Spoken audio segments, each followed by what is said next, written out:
Hello, I'm Sanjita Manivelan. Hi, I'm Joyce Yang. Hi, I'm Shivani Anamlai. We're from California High School in United States of America.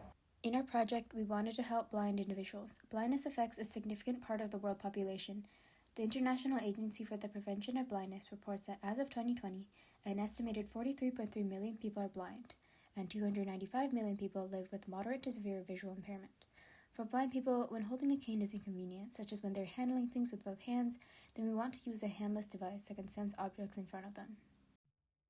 Our device is designed to assist in this situation by warning the user with a beeping noise when there is an obstacle, a rise, or a drop in front of them.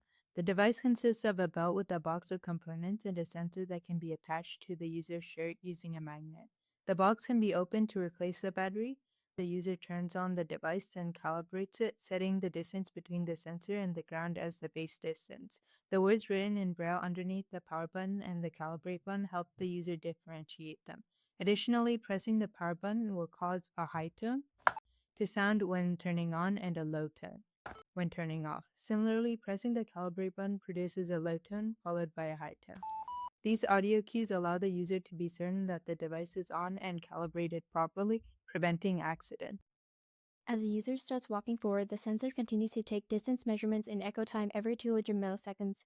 Then it is converted into physical distance to make it easier to work with. The measured distance is compared against the calibrated distance. If the sensor detects a significant distance change from the calibrated distance, it means that there's an obstacle, a rise, or a drop. When that occurs, the speaker emits a beeping noise to warn the user. The initial frequency of the beeping was quick enough that we felt it would be irritating to the user, so we reduced the beeping to 0.5 seconds. The greatest challenge we faced was getting the distance sensor to work. Before, we used trigonometry to measure the change in height shown in this diagram. However, the distance sensor wasn't precise enough for the trigonometry in the code to operate correctly, leading to extreme fluctuations in the distance calculated. This caused the speaker to activate even when there wasn't an obstruction. We fixed the issue in two ways, by using ratios and by averaging the measured distance. The new code uses a ratio to measure the change in distance between the calibrated distance and the measured distance. If the ratio is greater than 0.25, the speaker will activate. To reduce noise, it maintains a circular buffer over the last few measurements. It holds only the last 5 measurements and averages them out. If the user calibrates this device again during use, the buffer is reset and no distance measurements are taken during this time.